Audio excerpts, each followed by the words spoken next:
This is continuing coverage. The Black Swan murder trial of Ashley Benefield from the Hidden Killers podcast and True Crime Today. Now back to the courtroom. Specifically, I am objecting to the manner in which the defense is trying to impeach this witness. I just want to frame the issue. This witness's character or bias based on what we spoke about before. First of all, I would say character is never appropriate for impeachment. I do have case law on point, but I think it's pretty clear that the only evidence of character that is allowed for truthfulness is reputation, and specific acts of untruthfulness are not allowed. So character, I do not believe, I don't know if the word was just used interchangeably, but I do not believe character has any part of this, and attacking character is not allowed. As to bias, I do not understand how what the defense is trying to do would achieve any bias. No ethical obligation or ethical complaint was ever filed. Even if one was filed, I don't know that that would be allowed to come in this case in this manner.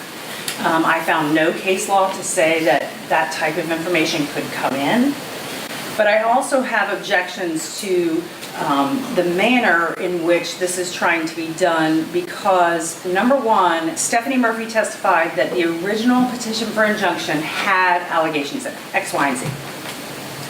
Later, the defendant filed for, I think it was divorce, and alleged X, Y, and Z.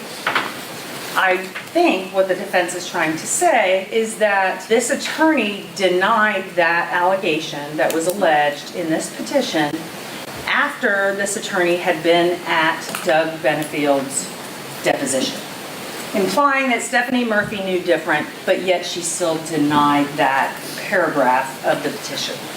I have so many objections to that, but mainly I think even if that type of thing were allowed, this is like a motion to dismiss in criminal court where you admit a paragraph, you deny a paragraph. It sounded like she said that that paragraph, number 5, was 7 pages. So I can't imagine anyone agreeing to a 7-page recitation from the other side. So I do not think it stands for what the defense is purporting that it stands for, but even if it did, I do not think it's appropriate for impeachment. Defense? Okay, so here's what we know. And by the way, if I use the word character in referring to this, I was mistaken and I meant to say credibility. Here's what we know regarding Stephanie Murphy's testimony. She acknowledged that Ms. Benefield filed this domestic violence injunction petition, and she specifically mentioned a couple of the allegations. The court may recall, in particular, shooting the gun in the kitchen into the ceiling, punching the dog, and potentially suspecting that she was being poisoned. So that the court appreciates my position. The fact that she mentioned 3, my position is it opens up the entire petition. She doesn't get limited to just the 3 she chose to mention on her direct because the state called her, they opened that door.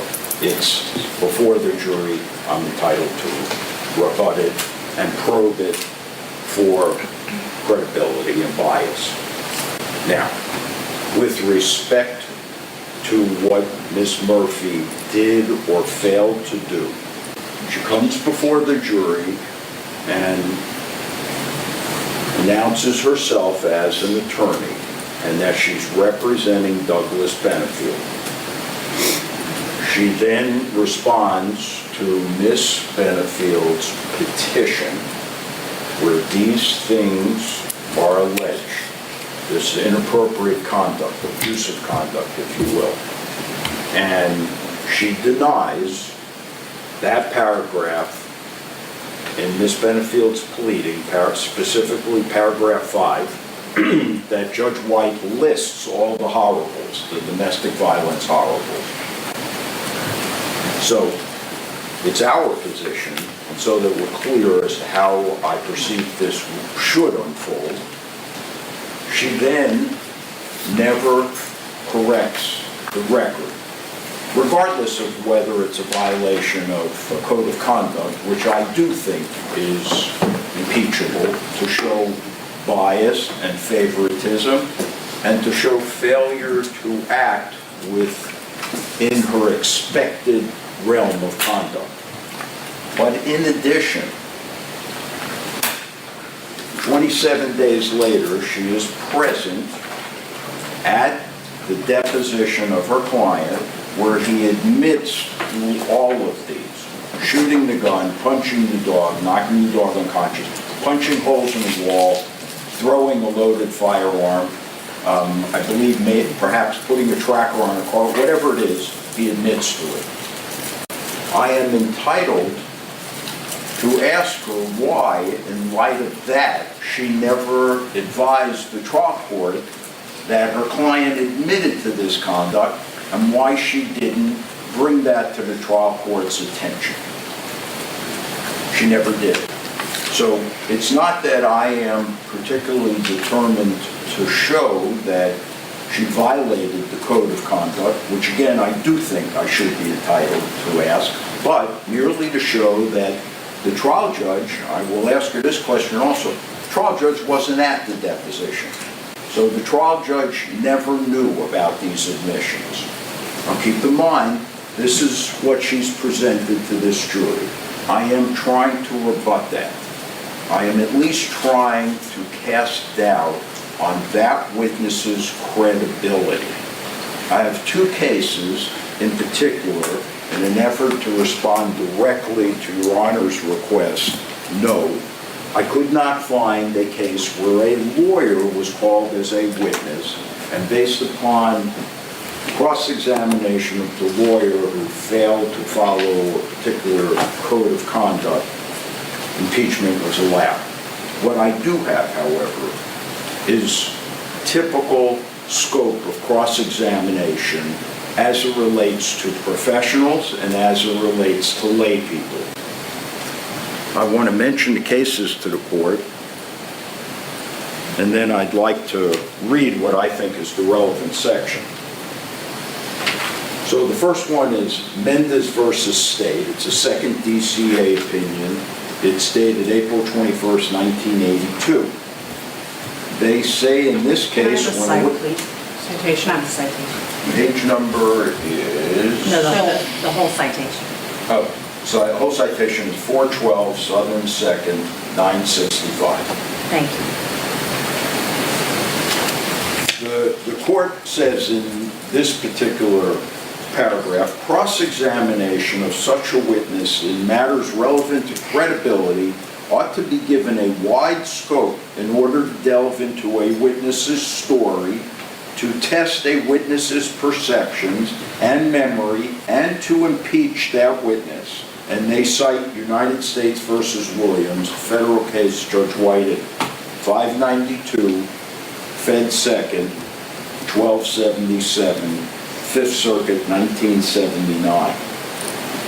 Limiting the scope of cross-examination in a manner which keeps from the jury relevant and important facts bearing on the trustworthiness of crucial prosecution testimony is improper, especially where the cross-examination is directed at a key prosecution witness. More important, and they string cite a bunch of cases to justify that, more important, a defendant should be afforded wide latitude to demonstrate bias or a possible motive of the witness to testify as she has. That's the Mendez case. And in that instance, the witness was a layperson. It was an appeal of a conviction for attempted second-degree murder of a police officer. The court reversed the conviction based on what I just read, Your Honor. I also have, Your Honor,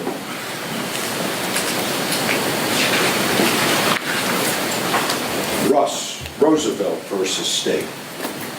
It's at 42nd Southern 3rd, 293. It's a 3rd District Court of Appeal decision. It's dated August 4th, 2010, Your Honor. This was a conviction for a sexually violent predator and commitment under the Jimmy Rice Act. It was reversed. It was reversed based upon the main question on appeal is whether the trial court erred in allowing the state to impeach the defense expert witness, Dr. Natalie Brown, concerning 3 separate matters. So in Roosevelt, it was a professional witness. She was a psychologist. The state was allowed to cross-examine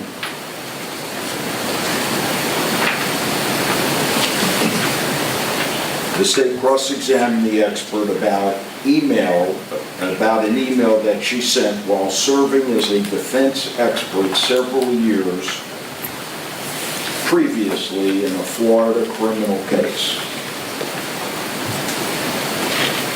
The state argued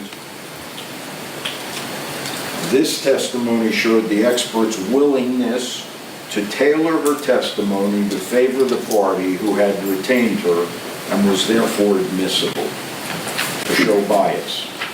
Here's what the court stated. Our evidence code liberally permits the introduction of evidence to show the bias or motive of a witness. Included within the types of matters that demonstrate bias are those that relate to the interest of the witness, favoritism, and corruption. Dr. Vicari's willingness to forge her interview notes at the request of the defense attorney could illustrate Dr. Vicari's corruption as a mental health expert. Therefore, because this line of impeachment could properly relate to the witness's bias, we find that the trial court did not abuse its discretion in permitting it. The last case I have to cite for the court is Russ versus City of Jacksonville. It is at 734 Southern 2nd, 508. It's the 1st District Court of Appeal, Judge White, and it was decided May 19th of 99. The court reversed and remanded the ruling for a new trial because the trial court committed an error when it denied the admissibility of information relating to the prior DUI arrest practices of the defendant's city's witness. So in this case, Your Honor, it was the impeachment of an officer. Turning to the merits of appellant's argument, impeachment of evidence by the officer's prior acts. Turning to the merits of appellant's arguments, the credibility, bias, or prejudice of witnesses who testify in a case, as well as the weight to be given their testimony, are a matter for the consideration of and determination by the jury. Where the credibility and bias of an officer is brought into question by virtue of that officer's past acts, impeaching evidence of the officer's past acts is admissible. As the 2nd District Court of Appeal explained in Mendez versus State, which was the first case I cited to Your Honor, quote, whenever a witness takes the stand, he by that fact places his credibility in issue. Cross-examination of such a witness in matters relevant to credibility ought to be given a wide scope in order to delve into a witness's story, to test the witness's perceptions and memory, and to impeach that witness. The right of full cross-examination is absolute, and the denial of that right may easily constitute reversible error. I'll be happy to show you what the case is if you like. I was familiar with Mendez and Russ. I'm well aware of those 2 cases. Those come up quite a bit. And Roosevelt, you've explained it. I'm happy to take them, but it's up to you. All right, so if the court's aware of it, I don't see any necessity. If Your Honor wants it, it's here for the court. My opportunity of Sixth Amendment right that belongs to Ms. Benefield to cross-examine Stephanie Murphy is restricted when the court doesn't allow me to probe the story that she told here today. And that's going to include, respectfully, Your Honor, my then being able to ask Ms. Murphy, so I can try to save time here for the court and everybody else. In fact, did Douglas Benefield make these admissions at his deposition when you were present? And I propose to tick them off one by one.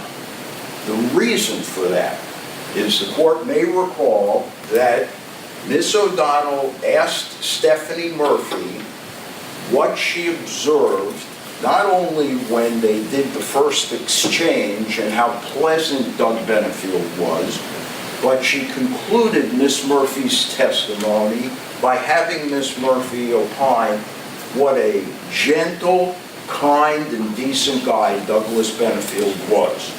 And I have previously given Your Honor a written memorandum establishing the case law that says questions such as, well, did you know, Ms. Murphy, that he admitted A, B, C, D? Yes, you knew it because you were present, are proper questions on cross-examination. If the court disallows that, the court has abridged Ms. Benefield's right to cross-examination, and I might add, Judge White, in the interest of fundamental fairness, given her testimony, I should be able to ask her that. State. Judge, and I'm confused about exactly what's being impeached. So apparently, what the defense is saying is that because Stephanie Murphy said, during the time that I dealt with Doug, he never overly expressed anger towards Ashley. I guess that's a new one. So apparently that now opens the door to showing that she knew other things. The question to her was, during the time that she was dealing with Doug and Ashley, what was his level of anger? Not what had happened before, not what she knew before. So I'm not sure that's how that opens the door when I ask her what the behavior was during the time that she dealt with Doug. So I'm not, and that's a whole different issue than all the case law we just talked about. I do obviously agree with the case law that you are allowed to impeach under the right circumstances, under the law, if the matter is relevant to credibility. I do not believe that any of this is relevant to the credibility of this witness. I believe that the defense is merely doing this for obvious reasons, trying to get in the admissions of Doug Benefield, which I dispute that he admitted things the way the defense characterizes them. So just by virtue of the fact that they're stated differently, I would disagree with their statements that he made. So I think that is what the defense is trying to do by labeling it as credibility and an attack on credibility. I think even if an attack on credibility was allowed under such circumstances, the specifics of these items would not come in. The fact that Ashley Benefield's petition for injunction listed 3 things does not open up Pandora's box where he can then impeach on the fact that the defendant admitted to those things. The court has already ruled that the state can generally talk about what the complaints were, that they were denied, and that type of thing. That's what the state did, generally talked about what the complaints were, and then that it was denied by the judge. So that's what the state did. I don't know how that opens the door to this type of attack. Very briefly, Judge Mann, please. All right, so I think from the first moment I had a hearing before you in this case, I have explained the procedures that I follow, whether it's a motion hearing, an objection, and that is the objecting party goes or the moving party goes, tell me everything you want to tell me. And then I go to the other party, the non-moving party or the party in this situation that's the proponent, and I say, tell me every argument that's in favor of you, and then I go back for rebuttal. And the reason I follow that process, and I've been very clear, and I've always followed that process, is because otherwise it'll just be back and forth and back and forth and back and forth. At some point, I have to make a decision and move on. All right, in this particular situation, as with all cross-examination, multiple factors are at play for any particular witness for impeachment purposes on cross-examination. Their perception, where they were, what they could see, what they could hear. There's 5 senses. Their memory of that, their ability to recall, their ability to communicate, their bias, any motivations they may have to testify a certain way, prejudices they may have, interests they may have in the outcome or a particular ruling, prior inconsistent statements, prior convictions. There's another number of avenues.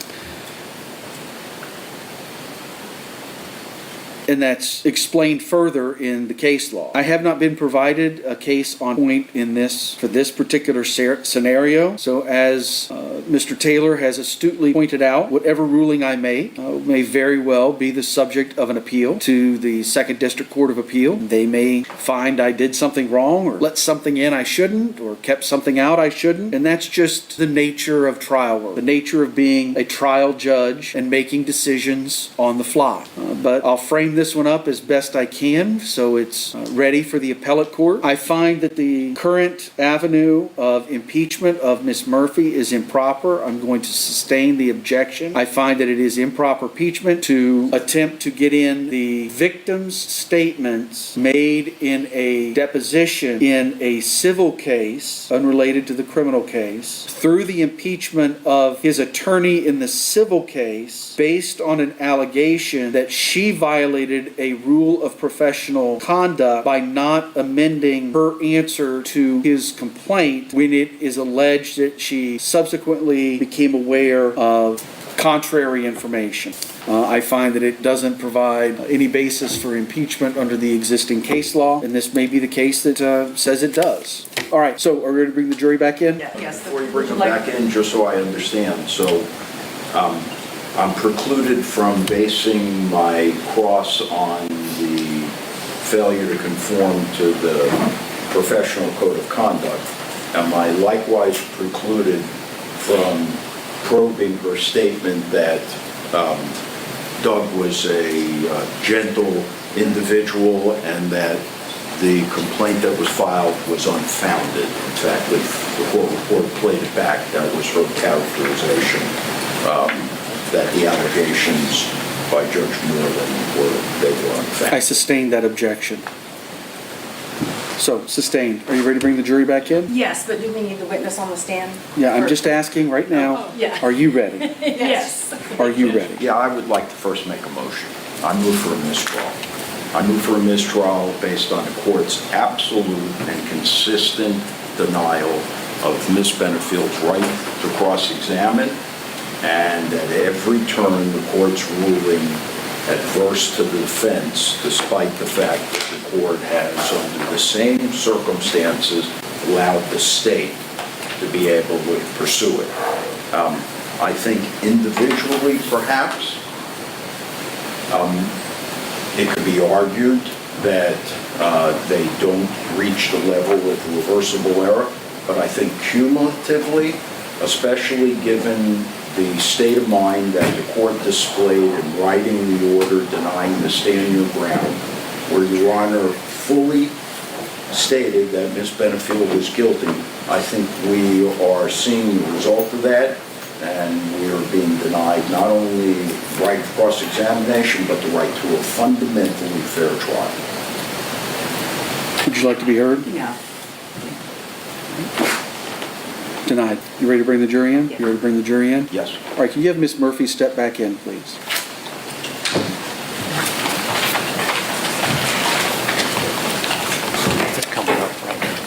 Okay, excellent.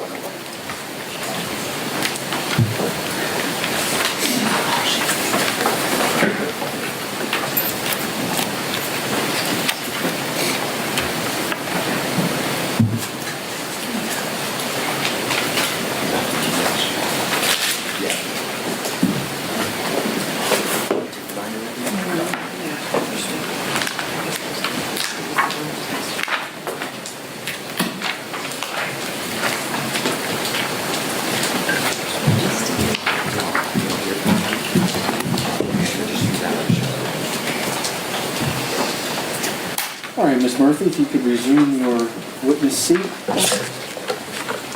Ma'am, I will remind you, you're under oath. I also need to ask, did anybody at all speak with you about your testimony or the questions asked? Did you speak with any of the attorneys? Did you speak with any other witnesses about questions they were asked or the testimony they gave? No, none of those. And did you watch any of the proceedings? God, no.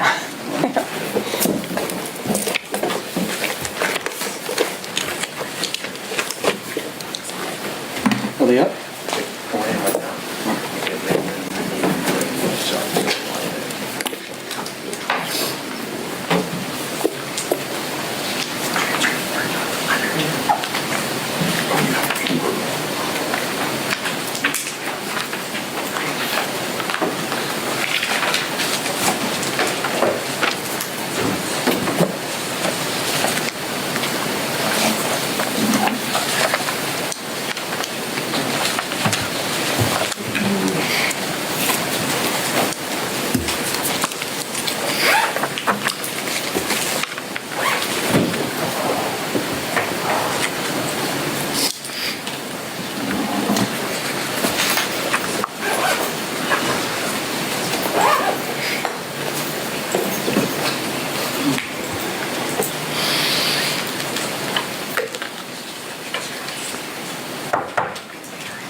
All right, y'all can have a seat. Welcome back, everybody. Hope you beat the crowd for lunch. Did anybody discuss the case amongst yourselves with anybody outside of this group, or did anybody do any research on the people, places, things, or legal topics we've heard anything about? No. All right, everybody says no. When we broke for lunch, Mr. Taylor was cross-examining Miss Murphy. You may resume your cross. Thank you, Judge White. Ms. Murphy, we've pretty much established that the homicide occurred on September 27th of 2020, correct? That's my understanding, yes. Okay. And then you've told us here today that Dr. Broder's report was set to be released 3 days later on September 30th. Is that correct? Yes. All right. And the inference by you in the state's theory is... Objection? Overruled. So, I'm sorry, Judge, was that overruled? Overruled. Thank you. The inference by you and by the state's theory is that Ms. Benefield then killed Mr. Benefield to stop the release of Dr. Broder's report. Are you asking if that's what I believe or if that's what the state's inference is? Well, you've discussed the matter with Ms. O'Donnell, have you not? I have, yes. Yes, I have. And in fact, she's provided you with all the documents in the case, hasn't she? I don't know if she's provided me with everything, but I have gotten a lot of documents in the case. By direct conversations with Ms. O'Donnell. Yes, I did a Okay. discovery request. And so is the implication not that, as you testified before the jury earlier, Ms. Benefield shot and killed Mr. Benefield because of this report that was coming out by Dr. Broder 3 days later? Absolutely, I have no doubt. Okay, so that's the theory of the homicide. Right. All right, so I want to pass you some emails, see if you recognize them.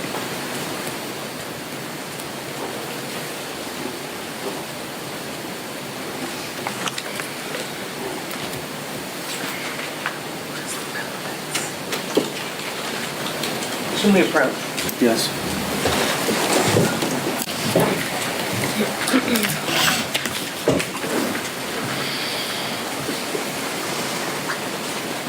So I would like to pass these docs to you and let you just take a look. Take your time.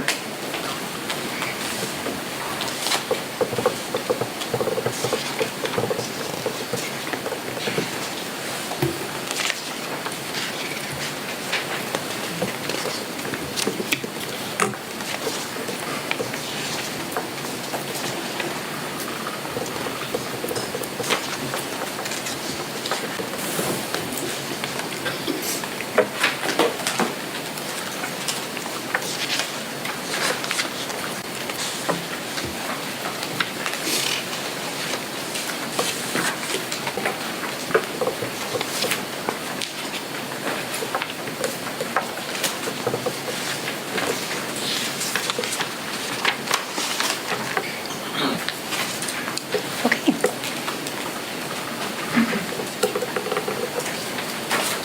Okay, so I have a series of simple questions for you. Do you want to reconsider whether or not the release of Dr. Broder's report was set for 3 days following the incident? It was agreed with. Do you want to? No, I'm not going to revisit that. You can answer and then explain if you like. I'd like you to first answer. Okay. I'm not revisiting the answer. My answer is the same. It was set for the 30th, 3 days after. Okay. And I can explain further if you want to hear more.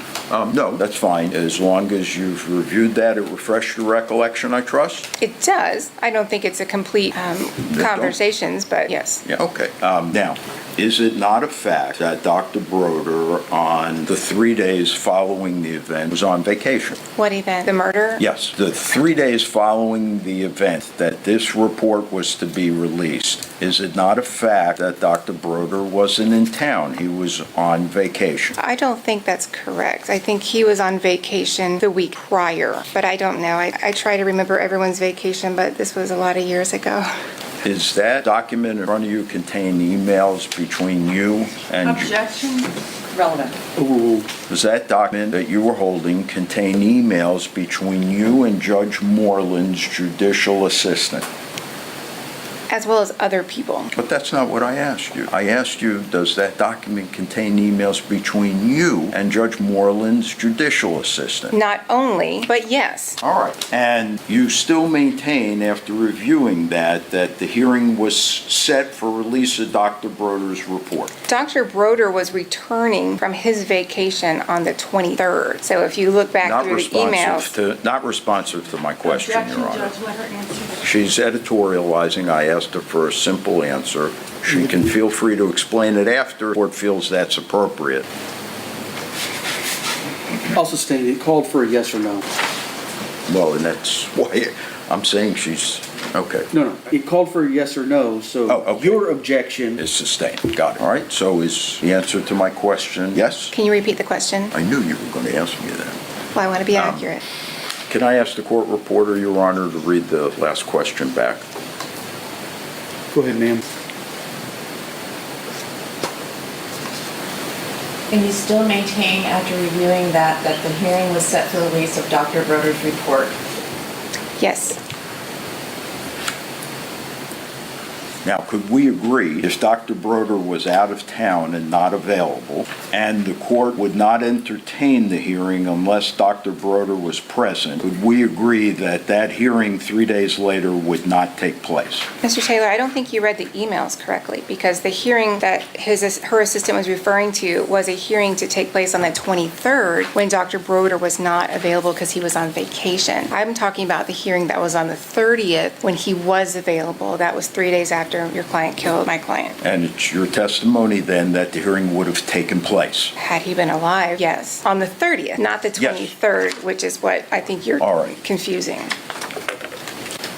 You referred to a letter that you sent to Ms. Benefield on March 14th, 2018.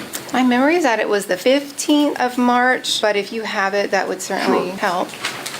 And do you have the email that was sent with it? No. Okay, this is not the letter that I sent. This is a draft of a letter. The letter that I sent on the 15th was on my letterhead, so this is not the letter. Okay. The letter that you did send on the 15th, I think you told us, if I'm not mistaken, was an effort by you on Doug's behalf to advise Ms. Benefield, among other things, that he wanted to try to work things out. No, I don't think that's correct. No, that's not what I said this morning, nor was it the intention of the letter. And I don't have the actual letter I sent to verify, but there was nothing about reconciliation. The letter was about whether she would agree to him being present for the birth of his child, what was supposed to be the next month. All right. So you sent the letter to see if she was willing to have him present for the birth of the child. Yes, that's right. We're in agreement. Yes. All right. Were you aware whether or not there was any prohibition at the time that you sent that letter from Douglas Benefield coming in contact with Ashley Benefield in any capacity?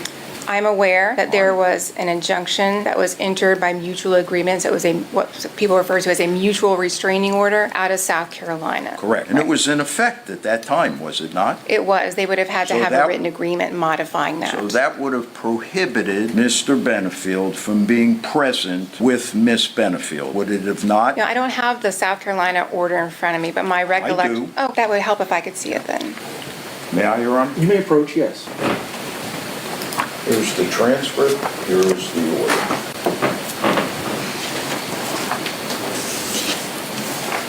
What is the date of the transcript? Well, the date of the hearing was November 3rd, 2017. November 3rd. And you were aware that the order was entered for a period of 6 months, correct? I wanted to, didn't you hand this to me for me to look at? Sure. Okay.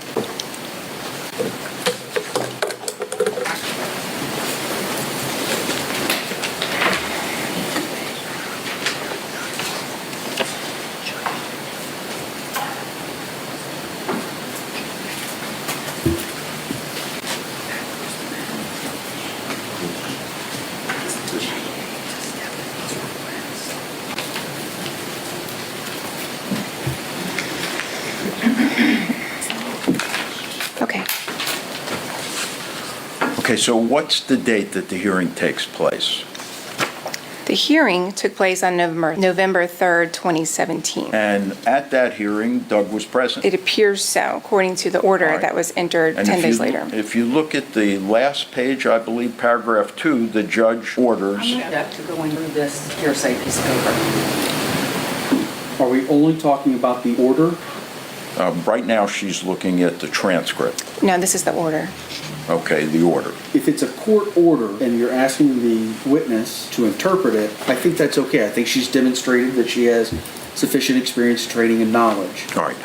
So the hearing concluded on the 3rd.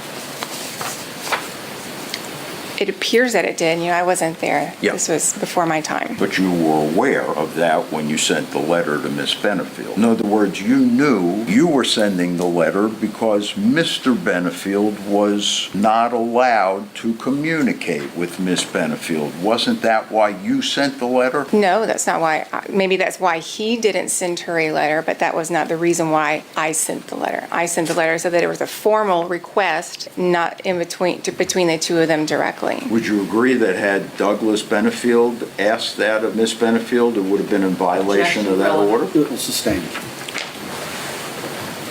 Let me pass to you, if I can, this document.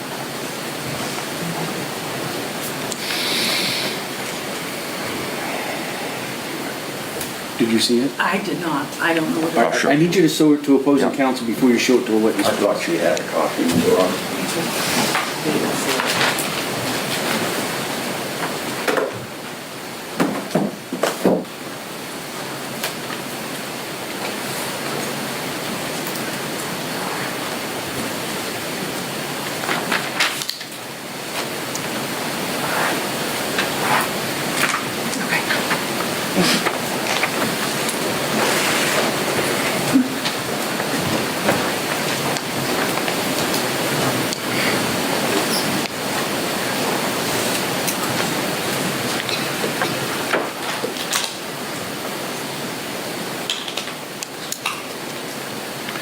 Ms. Murphy, is it not a fact that you knew on September 18th of 2000 that the only matter being heard 3 days later on September 20th was the injunction, not the release of Dr. Broder's report?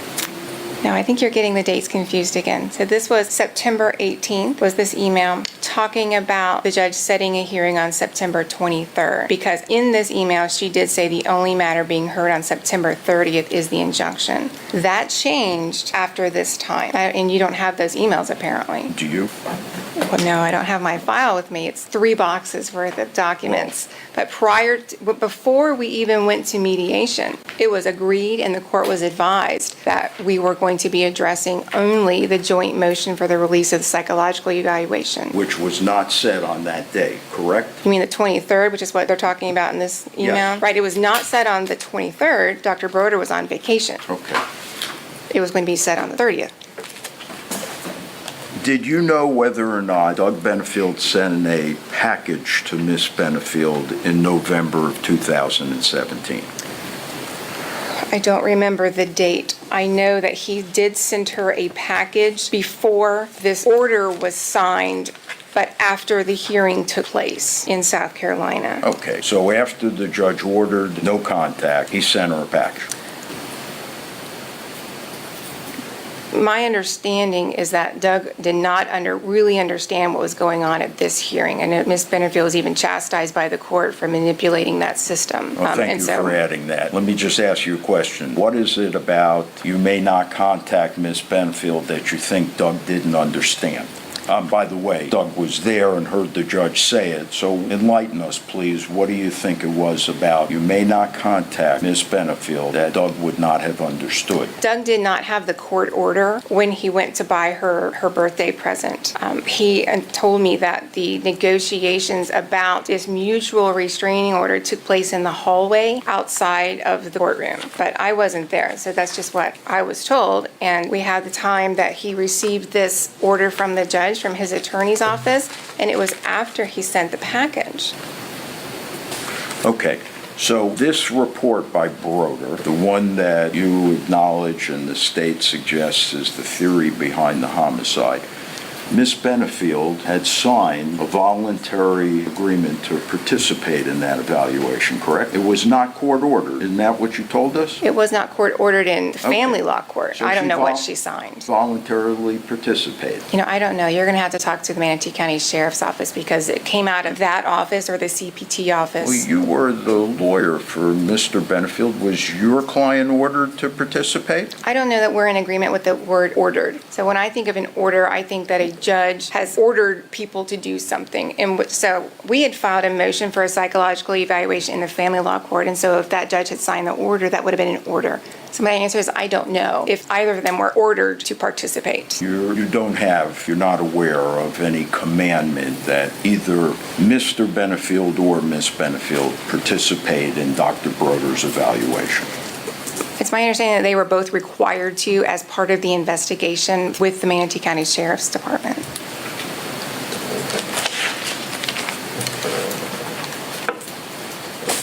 Give me just a minute, Your Honor. Yes, sir.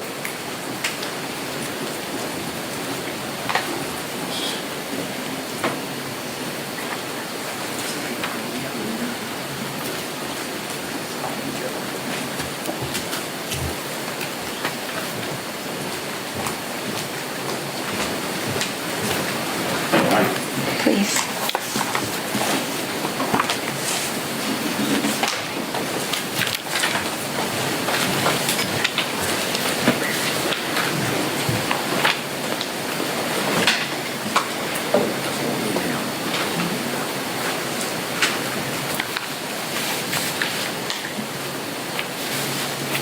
Are you asking for a moment? Yes, please.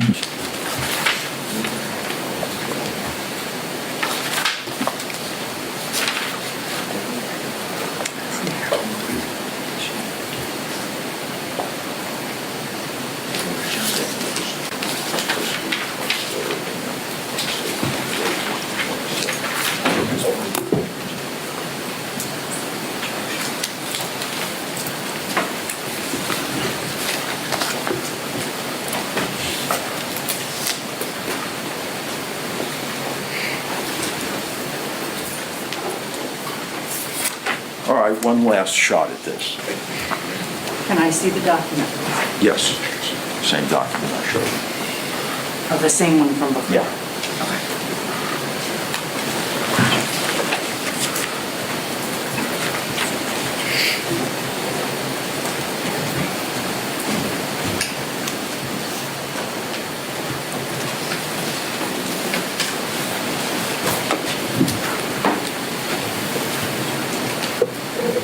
Does that document have any impact on your position that the release of Dr. Broder's report was scheduled for September 3rd? It was scheduled for September 30th. We knew before the weekend that the hearing on the 30th was going to address the joint motion to release the psychological evaluations. Ms. Brown and I had extensive discussions about that because Ms. Benefield was agreeing to dismiss her petition. Ms. Murphy, I'm sorry to cut you off. Is the answer to my question no, that it doesn't change your position? It does not change my position. It was scheduled for the 30th. Well, when we say scheduled for the 30th, is it not a fact that the only hearing that was to take place on the 30th was everything other than Dr. Broder's report? If you had... Is the answer to my... Well, let's get a simple answer. Is the answer to that yes? I don't have the docket, so I guess the answer is I don't know what the docket says. All I know is You it was did not scheduled for know. the 30th. Objection, no, to let her question. You trying to make this... All I know is that that was supposed to be addressed on the 30th of September. And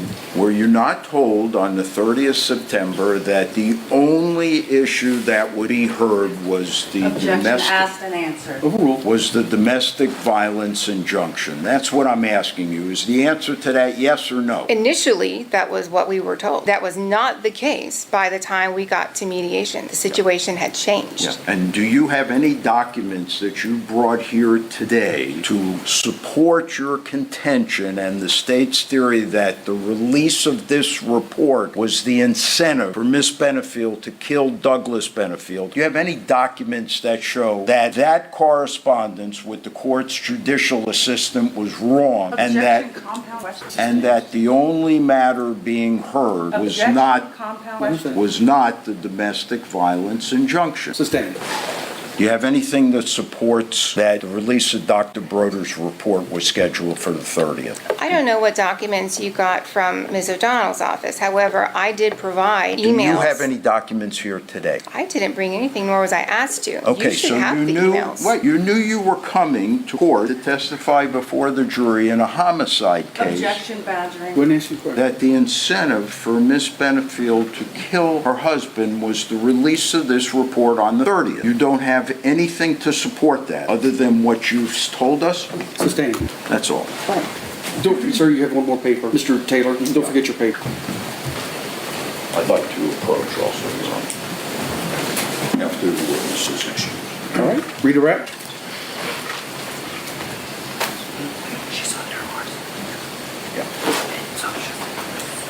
No questions, thank you. Can this witness be released? Yes. Absolutely not. She's under our subpoena. All right, ma'am, you remain under subpoena. As I said before, same rules on the sequestration, so you cannot discuss the questions asked of you or your answers with anyone, including the attorneys. You can't talk with any other witnesses about what happened in court or what their testimony was or the questions asked of them. You can't hear anything that's going on. I don't think I was subpoenaed by Mr. Taylor's office. Okay, well, She's released from ours. all right. Members of the jury, can you step out, please? I'll answer this legal question. Remember, don't begin your deliberations or talk with anybody outside the jury. Don't do any research on people, places, things, or legal topics we've heard anything about.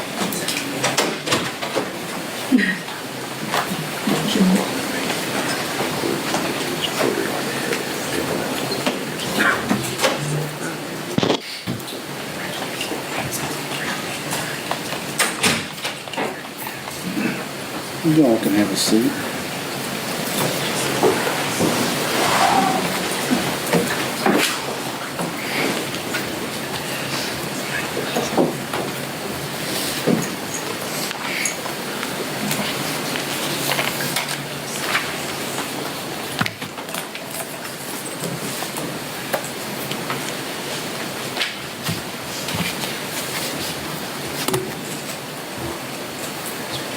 Subpoenas for depositions and trials in the old days had to be procured from the clerk, which is obviously a branch of the court.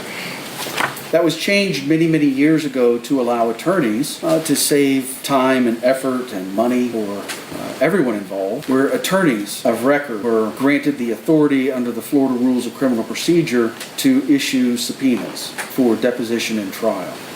I would imagine if we pull them up, and I'd be happy to take a look at it, I would imagine that the subpoena that was issued is for the court. I would have to look at this again. My position is when a witness is subpoenaed to court, and the reason I ask each and every time, can this witness be released? Because I believe witnesses are subpoenaed by the attorneys on behalf of the court. So whether you were subpoenaed by the state or the defense is of no moment to me. I asked, could you be released from a subpoena? The state said yes. The defense says no. That's all I need. So Ms. Murphy, you are not released from your subpoena. Thank you. The obligations regarding the rule of sequestration in Florida statutes applies to you. Thank you. Thank you.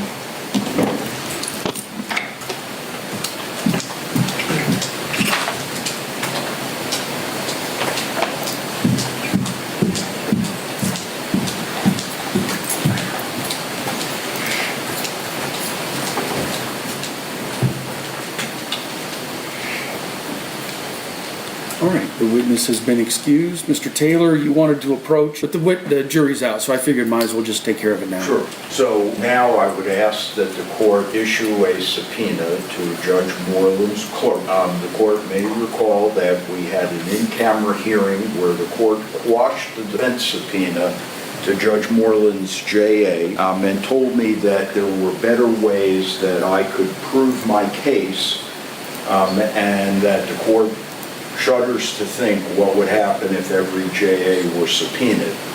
What the court's just witnessed is Ms. Murphy lied flat out about the reason why Ms. Benefield feared release of that report, and my impeachment of Ms.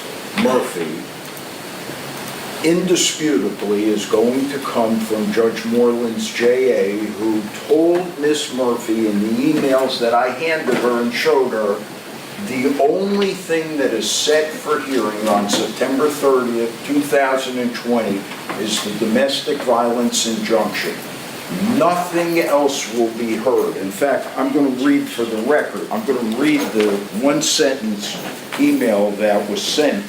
The reason I'm going to stop you at this point is you're referencing arguments that were made in camera. The state was not present at your request in order to preserve trial strategy of the defense. Yes. Present at that hearing, when we stepped back into the jury room, was myself, a court reporter, Mary Ann Floyd, the general counsel for the 12th Judicial Circuit, Mr. Taylor, and Ms. Benefield.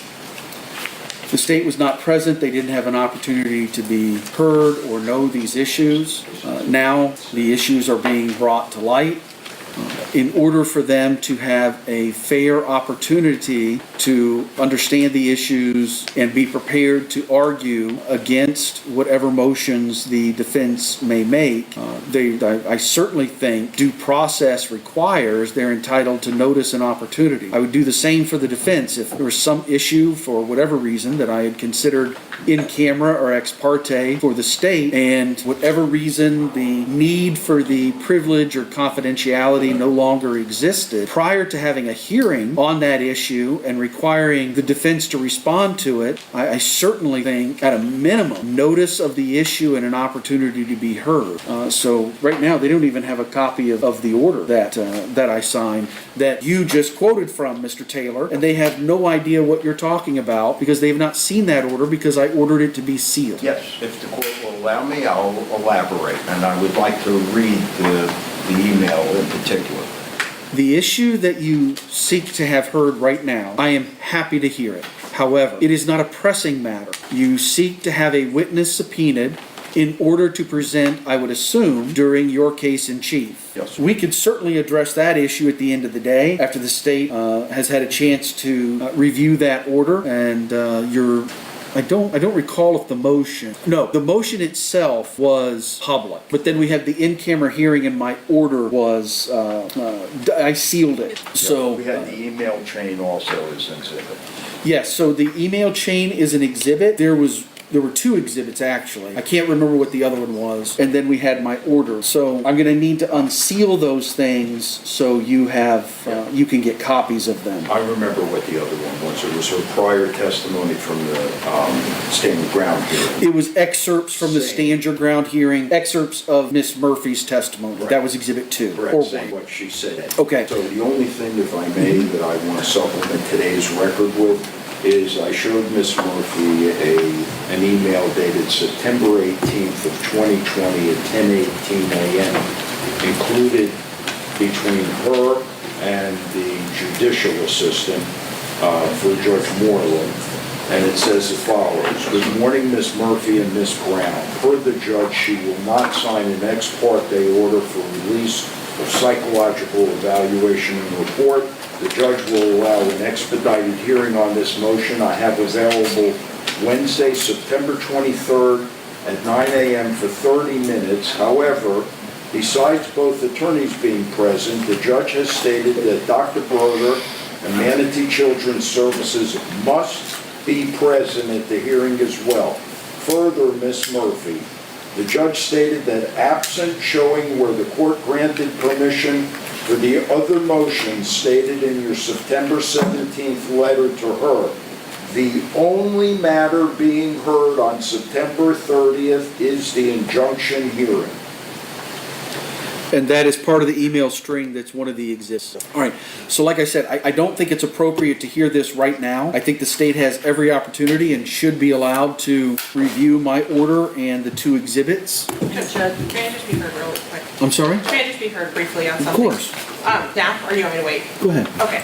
I don't know if, because I'm unsure what Your Honor is referring to, because we haven't seen it, the seal, I don't know that any of the things that Mr.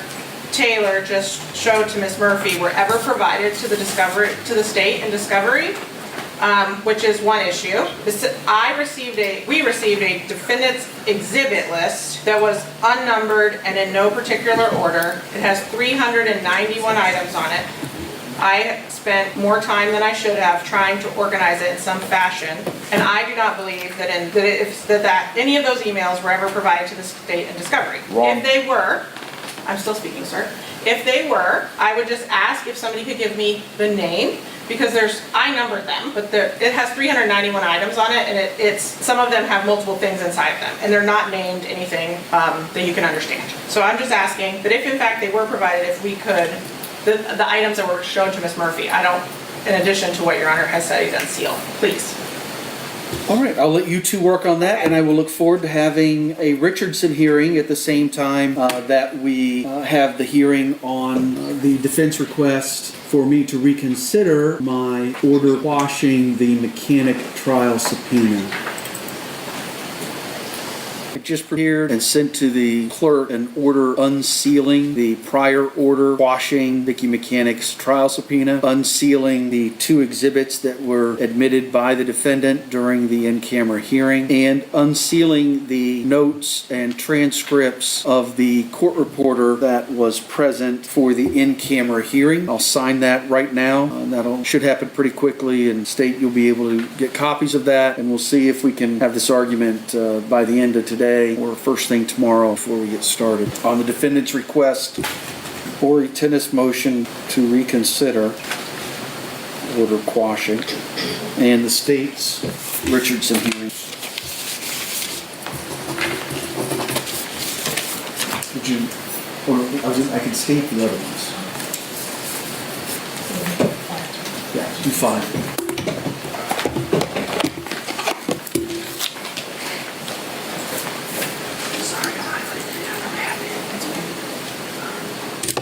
More continuing coverage is on the way. The Black Swan murder trial of Ashley Benefield from the Hidden Killers podcast and True Crime Today. Press subscribe now.